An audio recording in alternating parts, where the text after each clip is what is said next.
Hello and welcome back to the podcast. As always, I'm the host, Sean Boyce. I'd like to welcome my guest to the show today, Rebecca Block, PhD and Assistant Vice President of Innovation and Improvement at Springboard.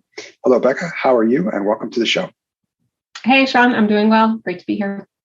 Yeah, I'm very excited to dive more into your background, talk about topics related to strategy and innovation for nonprofits. But before we get into that, if you wouldn't mind, please share your background with us. Our audience can learn more about how you got to where you are today. Yeah, a little bit of a quirky path. I did a lot of work in a lot of different sectors when I first finished my undergraduate degree, realized that turns out a bachelor's degree in humanities from a liberal arts college doesn't really provide a lot of economic mobility. So I went to graduate school and I got my master's and PhD in rhetoric and composition, which essentially is the study of writing and the teaching of writing and communication, visual rhetoric. And got a job in a tenure track position as a professor at a college in Florida. Got tenure, did all kinds of things there, built and established their writing center, helps with a lot of their sort of efforts in how do you assess third space programs. So like writing centers, tutoring centers, things that are outside the classroom, but meant to support the classroom. And by virtue of doing that inside my work as a college professor, got referred into doing some consulting for nonprofit organizations that were looking for support in a similar way. How could they assess what they were doing in schools when they were not the only variable affecting what was happening in schools? And ended up getting recruited away by one of those nonprofits that was really values aligned with me, even though I had worked really hard to get tenure. So sometimes I look back on that and I go, why exactly? There's so little job security these days. Why did I do that? But started working for an organization called the Future Project that I really loved working for, where I was their VP of Research and Evaluation. So I was really focused on how do we understand, measure, prove, and improve the impact of these programs that were working primarily in high schools. While I was there, I got referred into, I started to develop more and more awareness of innovation work. So we brought in someone who had strong connections with SY Partners and a really strong design background who came in and really introduced us to design thinking, innovation work. And I ended up realizing that it was really resonant with a lot of the research methods I'd actually studied as part of my graduate degree. So different names, but very similar methods in terms of orientation to ethnographic research methods, talking with people, observing the behaviors that people actually engage in, using that to determine what was going on and what was needed. And so I started to help more and more with innovation efforts within that organization. And as part of that, got referred to Springboard Collaborative when they were then looking for someone to lead innovation efforts here. So when I started here, I was doing a hybrid of both innovation and evaluation efforts. And now I'm responsible exclusively for innovation and improvement and using that, mixture of lean and design thinking, human-centered design, innovation methods to make sure both of the new things we create generate value and impact and are financially sustainable for all of our stakeholders. And that the existing things, programs and services that we already have are improved in ways that increase that value and financial sustainability and impact. So that's my kind of long story as to how I got here and the sort of weird mixture of experiences that landed me here. Very cool. And thank you for sharing. As you can imagine, I have a ton of questions, pretty much just about everything that you said there, but we will work forward from where, some of the topics that I definitely want to talk more about with you. Probably a good first place to start would be, can you tell us a little bit more about Springboard? Who is Springboard? What does Springboard do? Kind of the programs. Obviously, it's a nonprofit, but I'd love to learn a little bit more about the company. And then we could talk more about the work that you do. Yeah, so Springboard Collaborative is focused on getting children to reading at grade level by fourth grade. So that's the primary focus as an organization. We're a national organization. We work with schools primarily in out-of-school time programming, so after school and in the summer, to support them in delivering programs or to have us, hired to actually manage delivering programs that bring families, educators, and kids together to set reading goals work on those reading goals with practice that includes the families as part of the practice, and then celebrate the achievement of those goals at the end. So that's the short version of what we do. And overall, that commitment is because we're invested in closing the opportunity gap. We know that if children don't have the requisite literacy skills to by fourth grade to be able to read adeptly, that's really when you start switching from learning to read to reading to learn.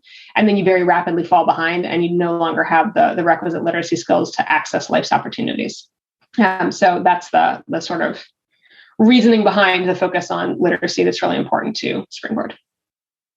Excellent. Obviously, an incredible mission. It's exciting to learn more about the progress that you have made. And I also love to kind of learn more about any particular programs that Springboard offers specifically for your clients, in this case, which are kids.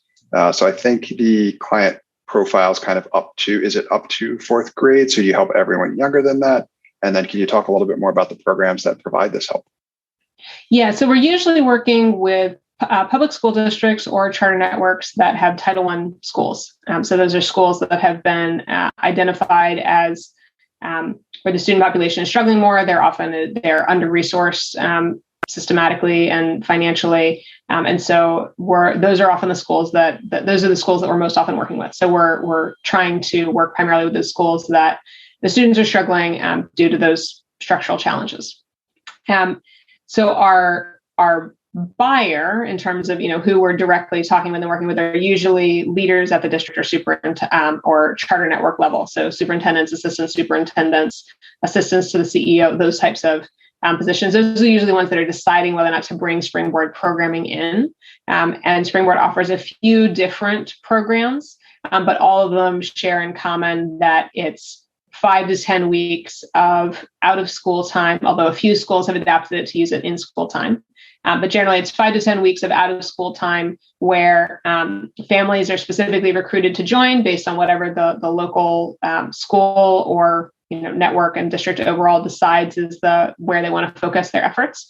And then once the families are in and the educators are in, the educators get training on how to do the program, including science of reading, focus for literacy, and best practices in family engagement. And then the teachers, the families, and the kids are working together to set a reading goal and practice over the course of that 5 to 10 weeks. The teacher works directly with the students. And then the teachers, families, and students come together actually for workshops to work together, all three of them, so the families are learning more skills on how they can support their kids. One of the things that was most moving to me actually when I first started finding out about Springboard Collaborative and was considering working here was seeing the feedback from families who had frequently felt like that because their literacy levels were not where they wanted to be, or they were self-conscious about their own education, or maybe English was a second, third, fourth, fifth language for them. And they felt like that they couldn't help their kids. They felt like you had to be an expert, or you had to have a certain education level, a certain knowledge level. And hearing these families talk about, I went to this one hour workshop and realized there was something I could do that would help my kid. And it didn't require, this kind of extra degrees or a whole big effort, and how meaningful and moving that was to those families to change their narrative from I can't help my kid to, oh, actually I can help my kid. I don't have to be an expert to help my kid, was just really powerful to me. A lot of literacy programs just focus on the teacher directly engaging with the student and making sure that the student learns new skills. And that's extremely important and valuable. And that's, part of what Springboard's program does. But what's really unique to me and that I really appreciate about it is that it's also focused on families feeling empowered and activated to really feel like they can make a difference in their children's education, and they can help their kids regardless of what's happening in the classroom. That's an incredible story, and obviously some very important work. And I also like the perspective that Springboard's taking in terms of making impact also outside the classroom, talking about in the home, right? And the relationship between parents, or I should say the parent and the student, or the parent and the child. It's very interesting. A lot of areas to make improvement. Can you talk to me more about, your work in particular, which falls within innovation? It sounds like quite a bit strategy and innovation. Talk a lot about, with our nonprofit leaders, this effort to try to scale impact, right? So we know more about the program that Springboard offers. Love to hear more about the work that you do. the innovative concepts or strategies and how that might relate to product of some sort or software or technology, but really the things that you are trying to do, what's top of mind for you, challenges that you're solving, and in an effort to try to scale this impact. Yeah, I think one of the things that's most interesting to me about thinking about innovation in a social impact space is you want to innovate in order to help solve the problem at the scale at which it exists, right? So different resources will say different numbers, but at a minimum, there's around 2.5 million children within the United States who are not going to be able to read at grade level at fourth grade. And we know that that's going to have negative impacts on their lives and on not just their education, but their lives after their K-12 education is complete. That's a big scale. Right now, Springboard serves each year students, in the realm of tens of thousands, right? Not in the realm of millions.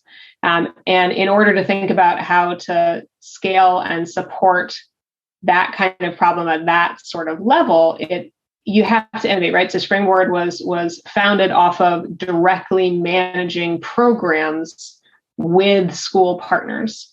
And that is a very heavy model to scale, right? So it's a model that we want to always continue to offer because it's core to our DNA, and realize that if you're talking about 2.5 million kids, a program that costs,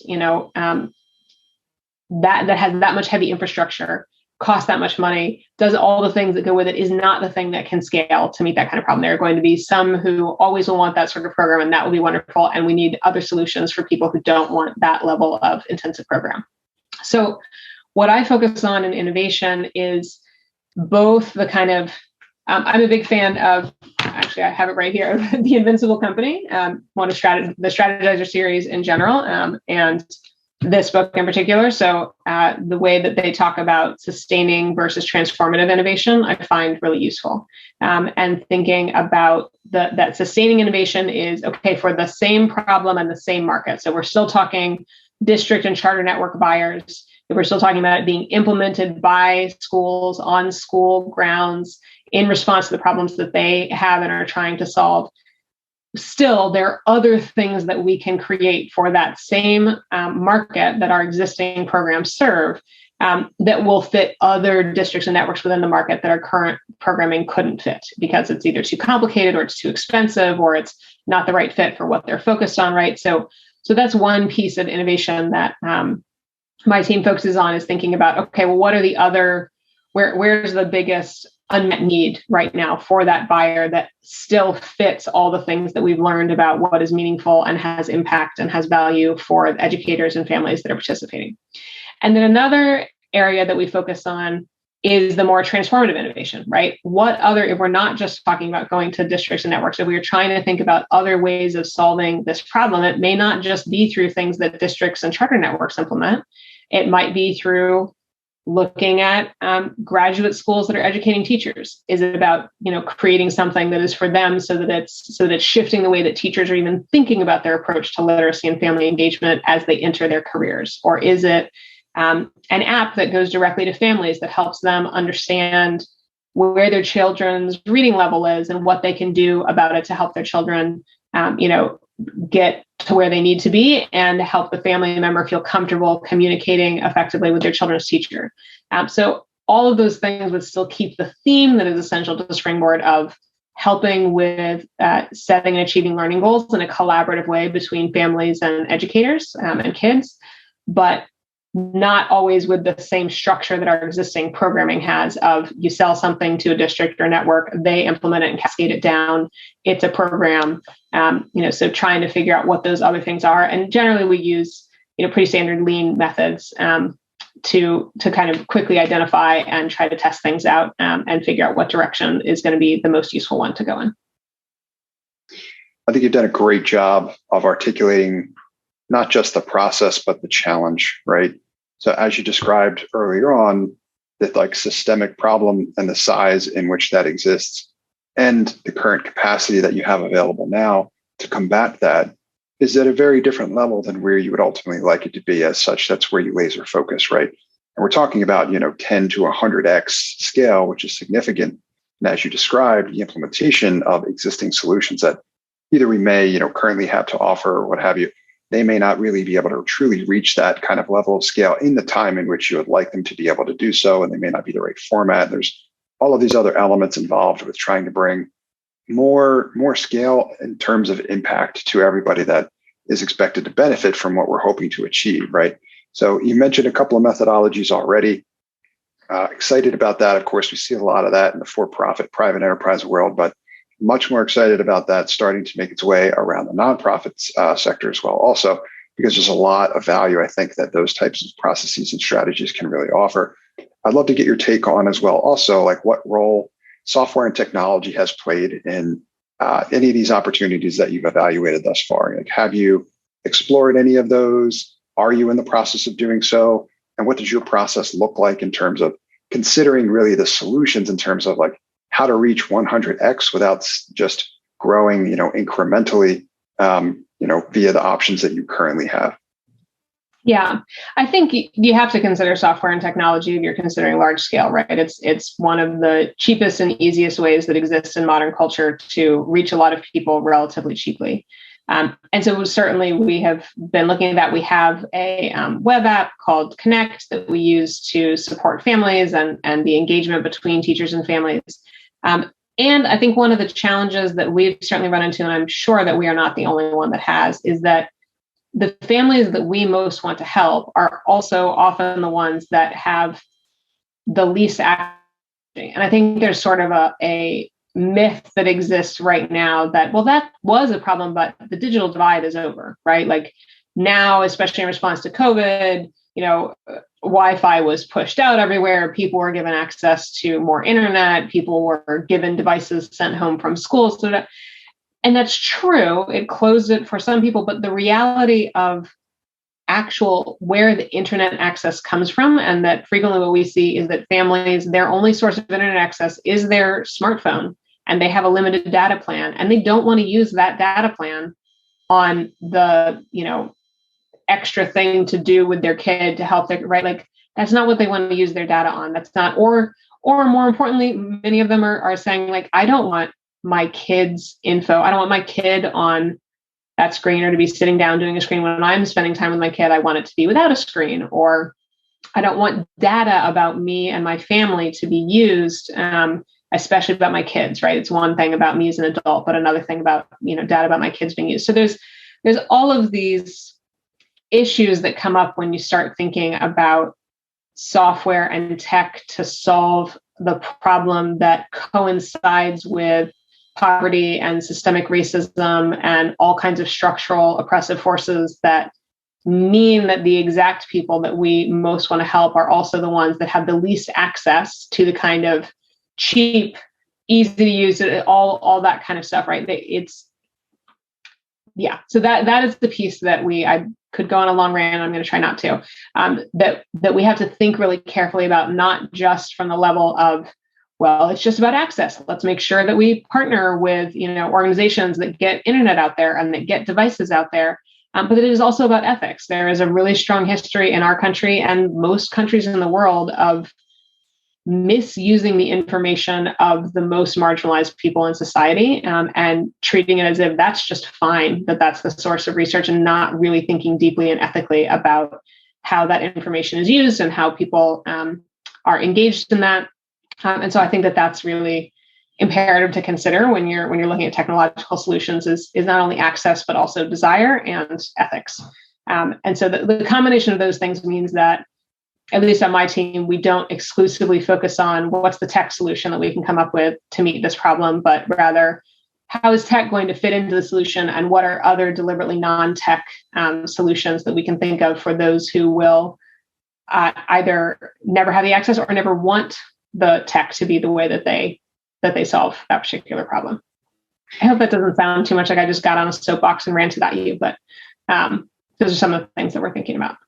No, that's very important topics that you brought up, right? Because I think it's especially easy to fall into the trap of thinking software and technology can solve everything, right? Instead, we should be thinking of it more just like any other tool, right? There's a time and a place, but the application has to make sense, right? Because trying to force anything is not necessarily going to drive the desired outcome. You've articulated well that there are other things to consider than just producing a product that might be able to help But if there are things standing in the way of people gaining access to it, the infrastructure, then you've got a different problem, right? So that may require a different solution. So there's a lot more to think through, being more methodical about this process and doing your discovery so that you know basically what are my available options to pull from as I'm thinking about scaling impact, right? Equitable solutions that can be made available to those that need it most. So I think that's excellent context. Thank you for sharing. Next topic I wanted to pick your brain about was related to what I refer to kind of the funding problem that nonprofits experience, and somewhat unique to nonprofits that others may not be totally aware of. But this instance where donors and the interest for people doing great work like yourself are misaligned by almost the way kind of the structure is set up, where some funding comes with strings attached. And as part of the work that you're doing, following processes like lean startup methodologies and things like that, you may uncover bigger problems worth solving, going through the process of leveraging your expertise to identify how do I make the biggest impact. But then it's like becomes disconnected from what the original plan was to gain access to the capital. So that can be a little bit of a cyclical trap of sorts that nonprofits sometimes find themselves in. Curious if you've experienced it, and or any of the strategies or recommendations you have for folks to think through, doing your best to not let that stand in the way of what you can do to make the biggest impact.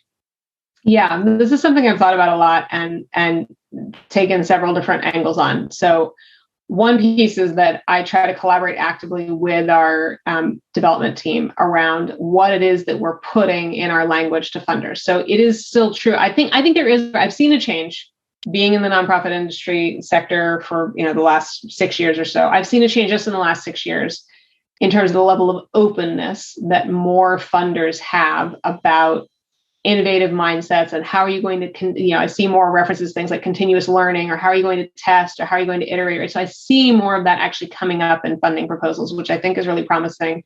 I wonder how much of an influence Anne-Mei Ching's book, Lean Impact, had on the sector, and, other sort of influences like that.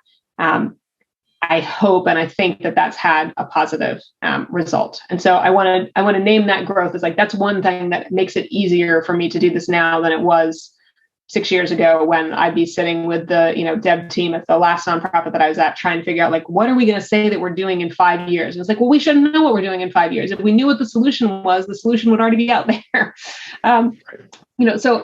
So it has gotten a bit better. That's one piece. What I've noticed, though, is that it seems to have sort of merged into that existing culture in philanthropy of, but you still have to plan it all out and show us your really detailed plan, right? And so now it's, instead of showing your 5-year plan of exactly how are you going to get there in 5 years, show us your 5-year plan for what you're going to iterate and test. And so it still becomes this kind of I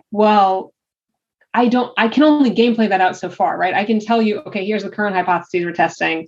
And if those turn out to be wrong, then probably they're going to be wrong in one of these directions, and we're going to iterate in this way. But once I get about 2 iterations away, if I could tell you what it was that we'd be doing, then it would be dumb for us to be doing that, right? The point of the testing is to learn something you haven't already thought of, and therefore do a new thing.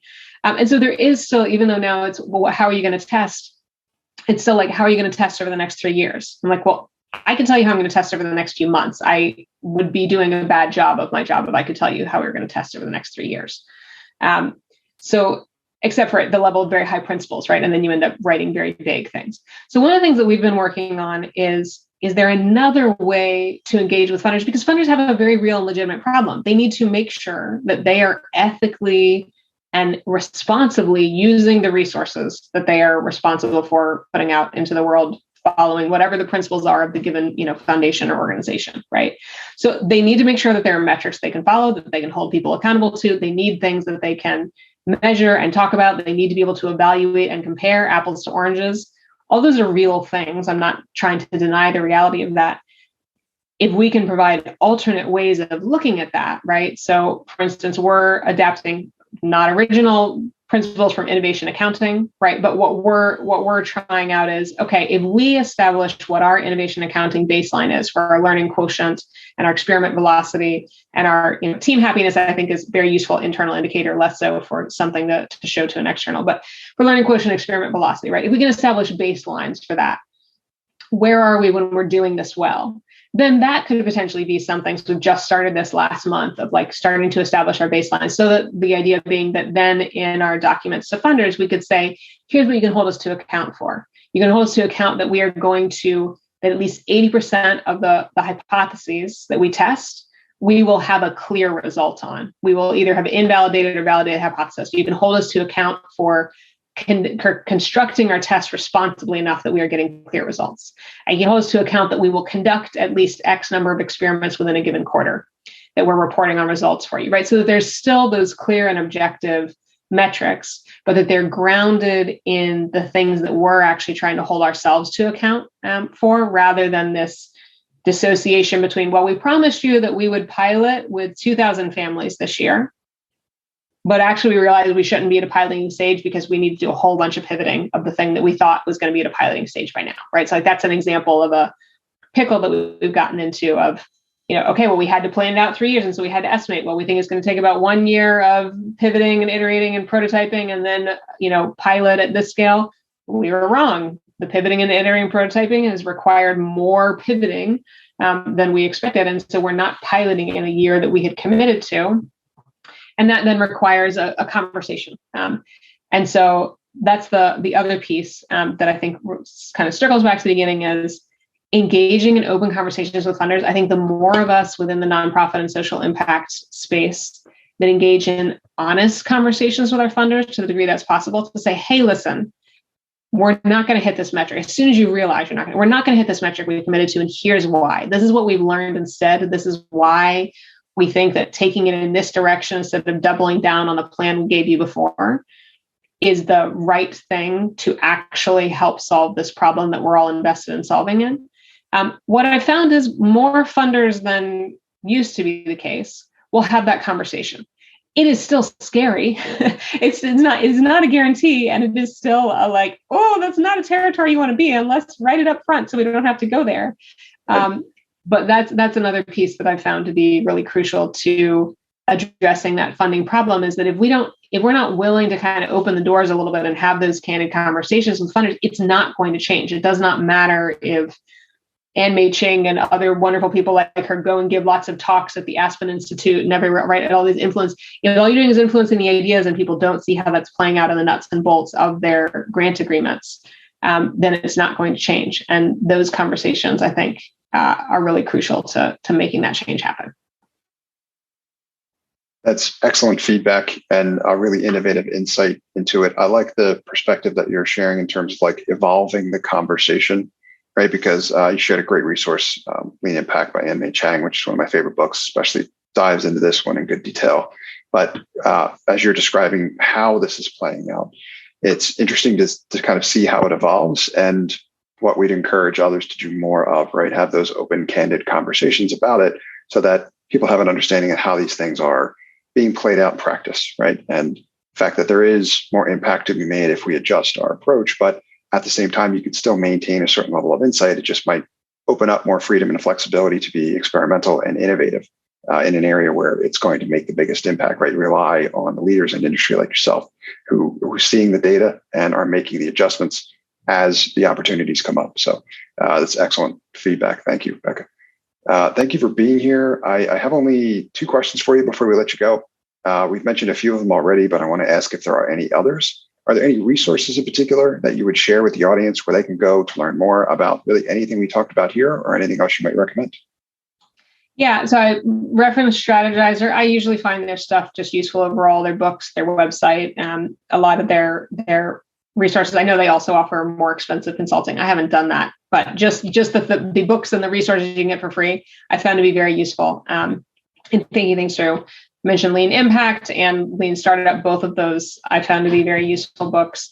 And then in particular, there is an organization called Equity Meets Design, and they have a number of professional development opportunities, and they have a free one that you can go through asynchronously at your own pace. I just dropped the link into the chat so that you can share that later. Well, that goes to the particular stage in it that I'm at, but you can backtrack from the link. Sure. I really have found their resource to be incredibly thoughtful at looking at that intersection of what is valuable about design thinking and lean and those sorts of approaches, and really thinking meaningfully about equity. Because the history of design is not one that we should overlook. Anybody that's involved in innovation, it is the background is one of white cis men sitting in rooms deciding what should happen for other people who are not there, right? Now that's not where it is now, but that history is still baked into a lot of the processes and techniques and methods and whatever of kind of like, I'm the observer, I'm the decider, I'm the expert, you're the person I'm learning about or making something for, right? And that is a just perpetually destabilizing dynamic to be in. And so I really appreciate the Equity Meets Design work at just really putting out interesting questions, reframes, resources to stop and think about the ways that you can deliberately use all the things that are wonderful about, human-centered design and similar methods, and to deliberately question and unsettle and redirect them with equity in mind. So that's another resource that I'm just a really big fan of and wanted to make sure to share. There's a lot of other great resources out there, podcasts that I listen to, people whose newsletters I follow, but I don't want to just become like a litany of listing. We love it. If there's others you think of too, even ones you haven't specifically mentioned, you mentioned some excellent ones. We'll link to all of those. Anything else you think we should include as well too? Even those you might not mention, we can add. Yeah, the other two that I will just shout out is Daniel Stillman. He has a podcast and he has books as well, but around sort of intentional design of conversations, which you might think like, well, that seems really niche until you realize that conversations are actually how you accomplish almost everything. And so his work I've found to be really interesting and useful. And I've done some of his professional development. I've found it to be really interesting and useful. And then Jay Malone, who has an organization called New Haircut, he has a newsletter that he just puts out that's actually very short, and he offers Ask Me Anything sessions and other professional development things. But in terms of really being thoughtful about specific like sprint and design principles, I've found his stuff to be really useful. And he's also just a very nice guy. I respond periodically to his newsletter and he always writes back. So I think those are the two other resources that I regularly look at and get insight from. Excellent suggestions. Thank you. We will link to those as well too. I've started being more active with my email marketing effort as well too, and interacting with folks. So that is a untapped resource, in my opinion. It's a channel that, I think some people hear an email newsletter and they get nervous or skeptical because there's a lot of bad email newsletters out there, but some really good ones. And you mentioned one where it's like, it's engaging, it's thoughtful, it's short and sweet, it's to the point. And when you respond, it's like having a personal one-on-one conversation. And most of the time you are. So that's an area that I would encourage folks to do more homework as well too, and take advantage of some of these resources. Thank you, Becca. Last question I have for you is, who should reach out to you and how can they get in touch? Yeah, I always love having conversations about this stuff. So if you want to have a conversation about any of the things that I have mentioned, I'm happy to have you reach out to me. My calendar is generally a hot mess, so it might take me a couple of weeks to be able to actually have a conversation. But especially if it's about the way that we're approaching innovation work at Springboard, you can feel free to reach out to me at my Springboard email address, which is just r.block@springboardcollaborative.org. If it's about things that are more general, not particular to the work at Springboard, or you're just curious even about the like, wait, how did you get from being an academic to doing innovation work, right? Then reaching out to me through LinkedIn is probably the most useful way to do that. So my LinkedIn profile is just the LinkedIn Rebecca Block. So standard LinkedIn profile, but that's probably the best way to reach out to me if it's not something particular to the work that I do at Springboard Collaborative. Excellent. Thank you for sharing, Becca. We will link to that as well too. Thank you for being here and having a very insightful conversation and spending the time. All right. Have a great day, Sean. It was nice to talk with you. Thanks for listening to this episode of Product Launch. I hope you got value out of it. I like to feature product people on my podcast because that's who I love to help.